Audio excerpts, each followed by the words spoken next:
Welcome to Investor Evolution Elevate. Whether you're looking to create financial freedom, reclaim your time, or find harmony while you're thriving in your career, this show is for you. Join me each week as we uncover strategies to grow your wealth, nurture your personal development, and elevate your life to new heights so you can live with purpose, joy, and confidence. Hey everyone, I was thinking this week about labels, specifically name tags, and the names and the labels that we give ourselves. This could be simple things like mama, wife, business owner, entrepreneur, medical professional, but there are a lot of labels that we have stuck on ourselves that some are empowering, but a lot are these deeper negative limiting beliefs that we have that we've labeled ourselves with. For example, perfectionist, procrastinator, not enough, imposter, bad with money, too emotional. Those are some of the labels that I know I have on me in different places. And it's interesting how we get these labels, and I wanted to explore how can we change these into empowering beliefs and take off the labels that no longer serve us, that we didn't want in the first place, and create an identity that is moving us towards our future self. So that's what we're going to talk about today. I think back to when I was deciding what I wanted to do with my life, and I can see where these labels played a huge role in why I chose what I chose. When I was going into college, I wanted to be a pharmacist. And when I took organic chemistry, I decided I'm not going to be a pharmacist. I'm not good at organic chemistry. That limiting belief, that label that I put on myself, I'm not good at organic chemistry, which I did get an A in, so I was pretty okay at it. But that label that I put on myself changed the trajectory of my career. And because I had put that label on myself, I shifted. Now, sometimes these are good things. I'm grateful for where I am, what I've accomplished, what I've done with my career, but it's interesting how these things can affect us. And I want us to explore, how are the labels that we have on us, how are they affecting us? How are they helping us? How are they hindering us? So we're going to talk about that today. When we think about these labels, where do they come from? Sometimes they come from experiences where things don't turn out like the way we hoped. Maybe organic chemistry was really difficult for me, and so that became a limiting belief of maybe I'm not smart enough to be a pharmacist. That's probably how that all came about. Sometimes this is repetitive thoughts that we have. For example, I'm bad with money. If we think that often enough, anytime something goes negatively with money, with finances, with our budgeting, our reticular activating system says, oh, I'm paying attention to that. You say you're bad with money, and this seems to correlate. So we're going to bring that to your attention. And so it brings it to your attention, and that becomes the self-fulfilling prophecy. Oh, I'm bad with money. I missed my budget this month. And whatever that might be. So sometimes it's a repetitive thought that keeps showing up. And because we repeat it, what you think about, you bring about. Because we repeat that thought, it becomes our truth. Not that it is true, but it becomes our truth. So that can happen.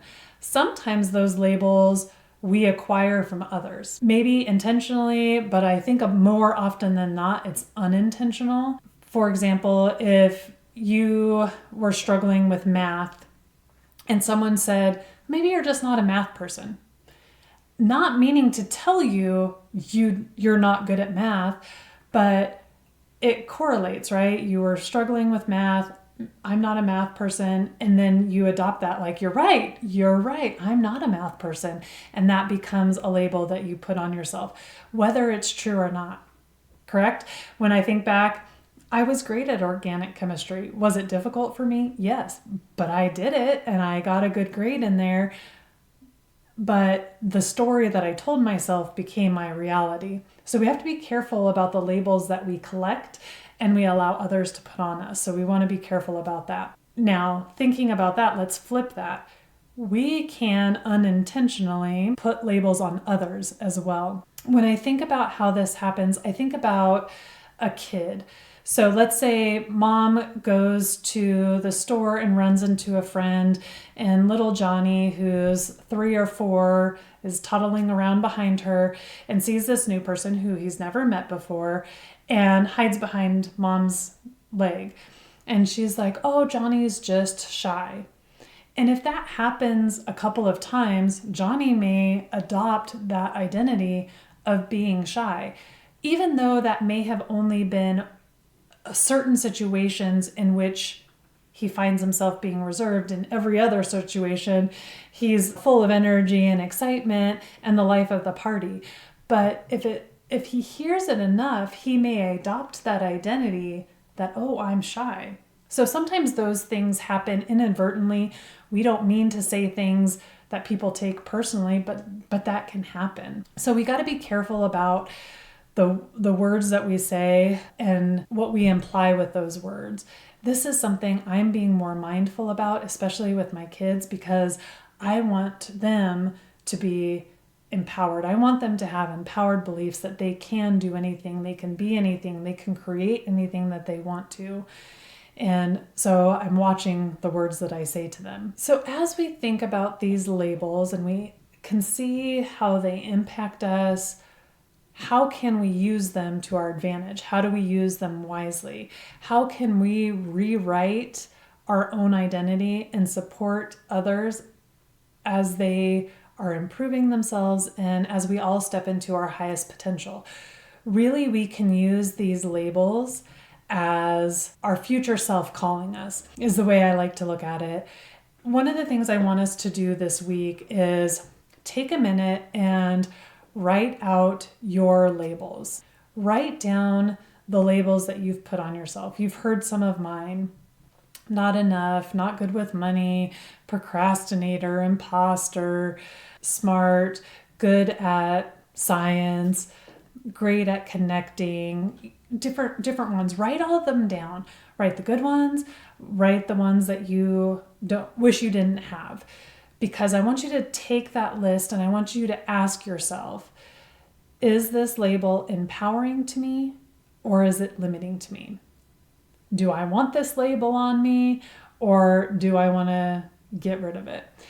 And as you go through that list, it's going to be pretty obvious the ones that are serving you and the ones that aren't serving you. So let's take those limiting beliefs, those labels that we've put that no longer serve us. Either get rid of them or rewrite them. For example, if one is, I'm not confident, but you want to be confident and you can see yourself stepping into that confidence, maybe you write down, I'm growing into my confidence every day. I'm taking steps each day to build my confidence, whatever that looks like for you.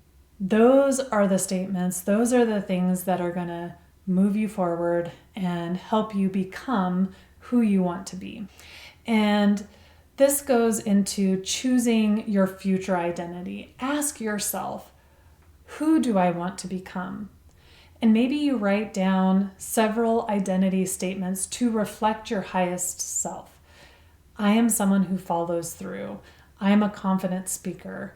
I am a strong decision maker. Some of the things that I say every morning, or I write down every morning in my journal, I am whole, perfect, and complete just as I am in this moment. One of the other ones is I'm great at figuring things out and I always find the best solutions, because those are things that I want to be true and I want my brain to look for those things. Look, you did figure it out. Oh, you found a great solution for this, and reinforce that positive aspect versus the negative things. So find those identity statements that reflect your higher self and write them out. Maybe those are your affirmations in the morning that you're doing on a regular basis. Maybe it's something that you print out and you can have behind your computer, behind your screen, so you can see it on a regular basis. oh, I am someone that follows through, and help it reinforce the behavior that you want to have. The third thing that we're going to talk about in our action steps is being intentional with how we're labeling others and being mindful of the things that we say so that we're creating a growth mindset and not just labeling people as difficult or lazy. Ask yourself when you're thinking about certain people that maybe you have specific labels on, am I reinforcing this identity in them? Is my actions and my words reinforcing that identity? And if so, how can I reframe this in a way that encourages growth instead of stifles it? I think that's really important. One thing we can do is challenge ourselves, and I will do this as well. Find one person in your life who you've given a limiting label to and shift how you see them. Change the words, change the thoughts that you have about them to encourage growth and empowerment, and watch how that changes for you and for them. I think it could be really powerful. So we'll do that together. All right, and with that, let's recap. So the words that we use matter. They shape our reality, they shape our relationships, they shape the way that we show up in the world. We have the power to rewrite our story, to choose the labels that align with our highest selves, and to help others rise by seeing them for their potential and not just their past. We have that power, so let's use it wisely. Key takeaways that I hope you got today. The labels that we give ourselves can empower or limit us. Same with the labels that we give others. And sometimes we can subconsciously reinforce those labels in others. And we want to make sure we're reinforcing those positive, empowering labels. And third, we can rewrite our future.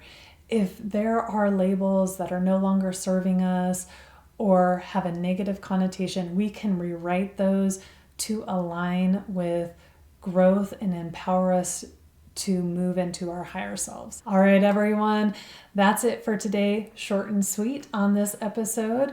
Please like, subscribe, and share this episode with someone who is looking for mindset shift.